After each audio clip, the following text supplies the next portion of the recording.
Nature India podcast में आपका स्वागत है। मैं हूं शुभ्रा प्रियदर्शिनी।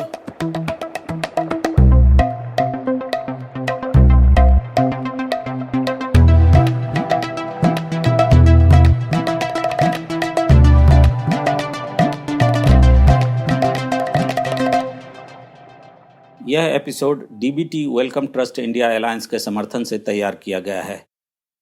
जून 2021 का महीना है, यानी कोविड-19 महामारी के साथ हम जीवन का 15वां महीना गुजार रहे हैं।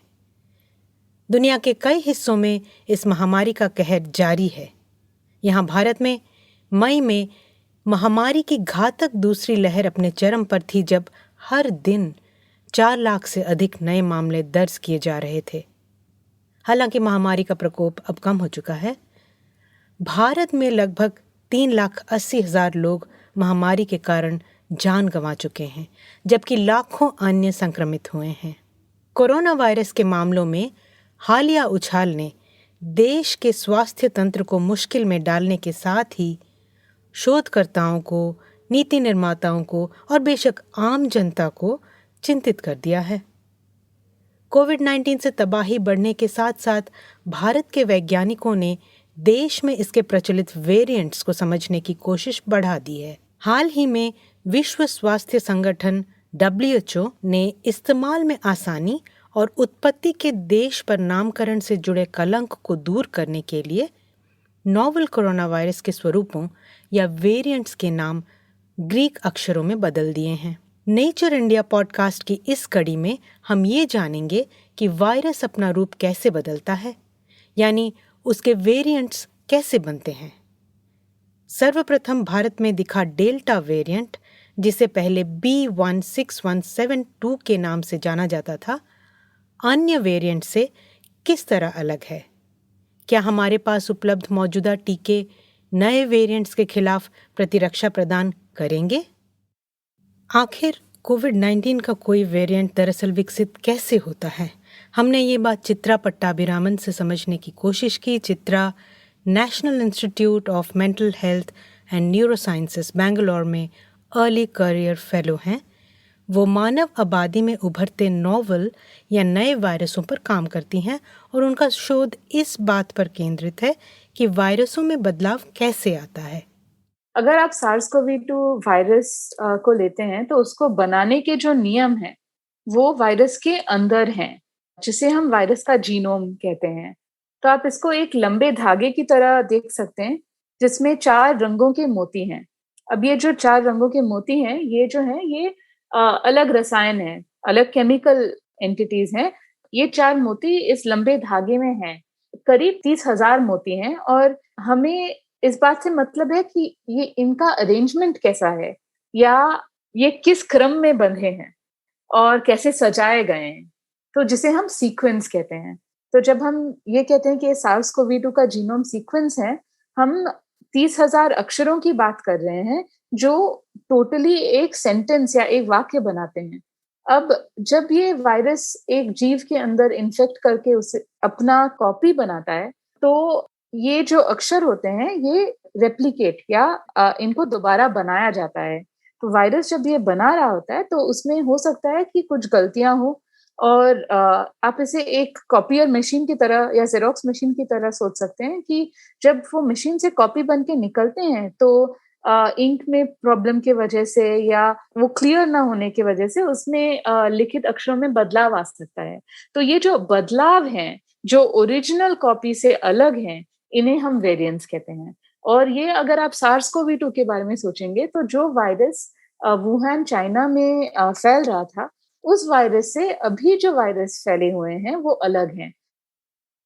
इस समय हर किसी के मन में डर पैदा करने वाला वायरस का स्वरूप या वेरिएंट ऑफ कंसर्न निश्चित रूप से डेल्टा या B.1.617.2 है, जो सबसे पहले भारत में दिखा था।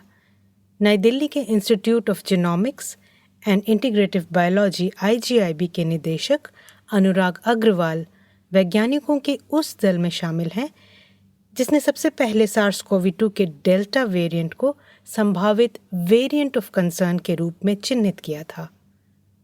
आगे चलकर ये पूरे भारत में मुख्य वायरस वेरिएंट बन गया है। और इस समय ये ब्रिटेन, फिजी, सिंगापुर और ऑस्ट्रेलिया सहित कम से कम 74 देशों में फैल चुका है। कोरोना वायरस एक आरएनए वायरस है और आरएनए वायरस अपने आप जब भी बढ़ते हैं तो म्यूटेट करते हैं, विच का मतलब बदलाव आता है। बदलाव आने से उनकी प्रॉपर्टीज बदलती हैं। जो प्रॉपर्टी वायरस को कमजोर बना देती हैं वो बचती नहीं, जो उसकी क्षमता को बढ़ा देती हैं वो आगे बढ़ जाती हैं। जब कोई एक लिनियज बन जाती है जो नई होती है, पुराने वाले से अलग होती है, तो हम उसे वेरिएंट बोलते हैं। इस वक्त कई सारे वेरिएंट्स बन चुके हैं जिनमें या तो ज्यादा तेज बढ़ने की क्षमता हो या फिर इम्यूनिटी को एस्केप करने की क्षमता हो, और शायद एक आध ऐसे भी हैं जिसमें डिजीज ज्यादा सिवियर होने की क्षमता हो। तो इनको हम वेरिएंट्स ऑफ कंसर्न या वेरिएंट्स अंडर इन्वेस्टिगेशन बोलते हैं, जिसको भारत में अभी कुछ महीनों पहले सीक्वेंस किया गया। उसको आज WHO डेल्टा वेरिएंट का नाम दे रही है, जो कि अब एक सिंपल तरीका है, लंबे लंबे शब्द B.1.617 टाइप नहीं इस्तेमाल करने पड़ेंगे, इसको डेल्टा वेरिएंट बोलते हैं। ये ट्रांसमिसिबिलिटी जो है ये कितनी बढ़ी हुई है और विरुलेंस कितनी बढ़ी हुई अलग सवाल है। ट्रांसमिसिबिलिटी का सिर्फ एक मतलब होता है कि अगर एक आदमी इन्फेक्ट होता है तो वो कितने और लोगों को इन्फेक्ट करेगा, और वो जितने ज्यादा लोगों को इन्फेक्ट करेगा वायरस उतना ही ट्रांसमिसिबल है। अब इसमें हम एक R0 नाम की वैल्यू कैलकुलेट करते हैं। हमने देखा है कि जो डेल्टा वेरिएंट है, जिसको B.1.617 भी बोलते थे, .2 पर्टिकुलरली, इसमें लगभग जो इसके पुराना सबसे पहला जो अल्फा वेरिएंट था, जिसको B.1.1.7 बोलते थे, लगभग आधा इंसान और है जो इन्फेक्ट हो जाता है। ये सुनने में छोटा लगता है, लेकिन इससे इन्फेक्शन बहुत तेजी से बढ़ सकता है। दिसंबर 2020 से लेके अब तक काफी सारे ऐसे विविध SARS-CoV-2 के जीनोम सामने आए हैं जिनके प्रॉपर्टीज अलग हैं। तो ये वायरस जो हैं जिनमें ऐसे बदलाव आए हैं, वो ज्यादा फैल सकते हैं या वो लोगों को दोबारा इन्फेक्ट कर सकते हैं। तो ऐसे जब उनके प्रॉपर्टीज चेंज हो रहे हैं, तब हम उन पे फोकस कर रहे हैं और उनको ट्रैक करने की कोशिश कर रहे हैं। क्योंकि ये वायरस अभी करीबन 1-1.5 साल से हमारे साथ है, इसमें काफ़ी परिवर्तन आ गए हैं और हमें उन परिवर्तनों से मतलब है जिनसे ये वायरस ज़्यादा कामयाब हो सकता है। तो आप सोच सकते हैं कि पिछले 1-1.5 साल में काफ़ी ऐसे वायरस आए हैं जो कामयाब नहीं हुए हैं और पीछे छूट भी गए हैं। तो ये सब SARS-CoV-2 के वेरिएंट्स कहलाएँगे, पर उनमें से जो ज़्यादा कामयाब हो सकते हैं या ज़्यादा फैल सकते हैं या लोगों को वापस से इन्फेक्ट कर सकते हैं, इन सब को हम वेरिएंट्स ऑफ कंसर्न या वेरिएंट्स ऑफ इंटरेस्ट के नाम से बुलाते हैं। और अभी जो हम ट्रैक कर रहे हैं, हम इन्हीं को ट्रैक कर रहे हैं। वायरस का आबादी के बीच प्रसार काफी कुछ उसके स्पाइक प्रोटीन में आए बदलावों पर निर्भर करता है। स्पाइक प्रोटीन वायरस की सतह पर उभरे उन नोकदार हिस्सों को कहते हैं जो माइक्रोस्कोप से देखने पर कोरोना या मुकुट जैसा नजर आता है। इसलिए वायरस के वेरिएंट को समझने के लिए स्पाइक प्रोटीन में आने वाले बदलाव को समझना होगा। भारत में इस सिलसिले में अनुसंधान की गति अभी ब्रिटेन और अमेरिका जैसे अग्रणी देशों के मुकाबले धीमी है। इसलिए नए वेरिएंट की उत्पत्ति और संक्रमण की नई लहर को रोकने के लिए ज़रूरी उपायों के बारे में सवाल पूछे जा रहे हैं। साथ ही ये प्रश्न भी पूछा जा रहा है कि भारत में कोविड-19 की तीसरी लहर कब तक आने की आशंका है।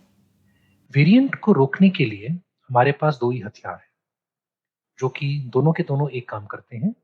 वेरिएंट को इन्फेक्शन में बढ़ने से रोकते हैं। मतलब इन्फेक्शन कम होंगे तो वेरिएंट कम पैदा होंगे।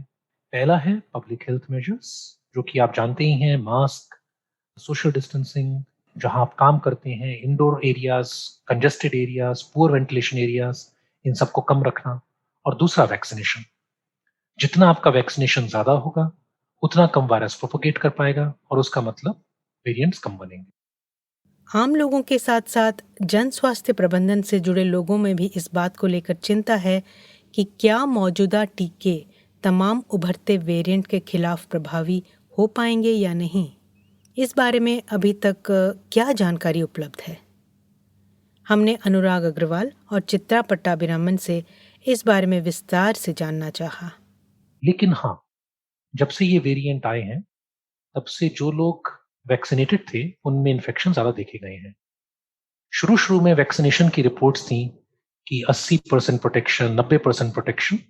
इसमें 3 लेवल पे हम देख रहे हैं। पहला, हम अस्पतालों में देख रहे हैं कि कई डॉक्टर, कई हेल्थ केयर वर्कर जिनको दोनों शॉट लग चुके थे, उसके बावजूद उनको इन्फेक्शन हो गया।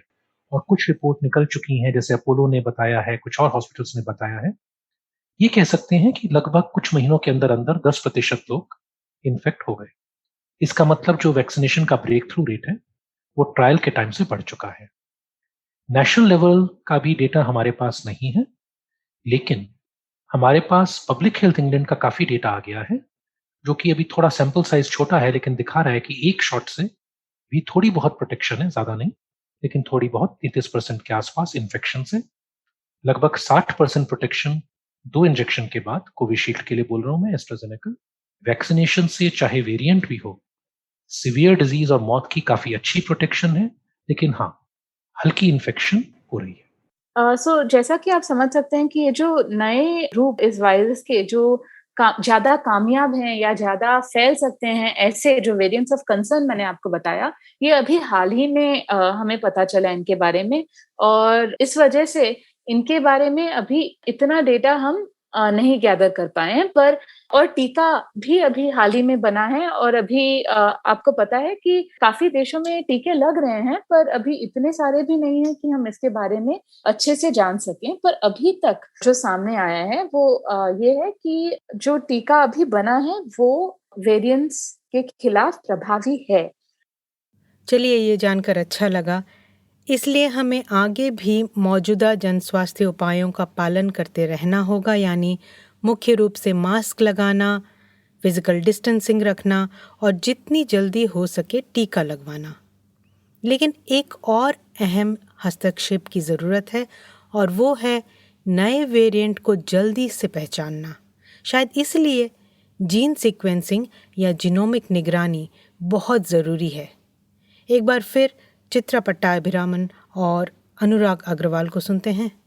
अभी भी हमारी कोशिश यही है कि हम जो वेरिएंट्स फैल रहे हैं उनके बारे में और जानें और सीखें, और लैब में उनको स्टडी करके देखें कि टीके कितने प्रभावी हैं। क्योंकि जो पहले ये वेरिएंट्स निकले थे, जो साउथ अफ्रीका से एक वेरिएंट निकला था पिछले साल, उसमें लैब में हमने देखा था, लोगों ने जिन्होंने एक्सपेरिमेंट्स किए, उन्होंने, अन्य वैज्ञानिकों ने देखा था कि ये ऐसा हो सकता है कि जो इनके खिलाफ जो एंटीबॉडीज बन रहे हैं, जो वायरस के खिलाफ एंटीबॉडी या वैक्सीन से जो एंटीबॉडी बन रहे हैं, वो इन वेरिएंट्स के खिलाफ काम ना करें। अभी अगर एक वेरिएंट बनता है और हमें देखना है कि वो वेरिएंट कंसर्न का है या नहीं है, तो हमें इंतजार करना पड़ता है 2-3 महीने। उसकी पहले सैंपल आएगा, फिर वो सीक्वेंस होगा, उसके बाद उसकी क्लिनिकल कोरिलेशन होगी कि सच में कुछ आउटब्रेक थी या नहीं थी।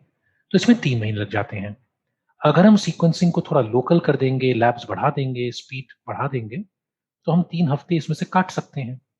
लेकिन अगर हम ये चाहते हैं कि 3 हफ्ते काटने नहीं, हम तो 3 हफ्ते के अंदर ही वेरिएंट के पैदा होते ही बता देंगे कि एक वेरिएंट ऑफ कंसर्न आ गया है।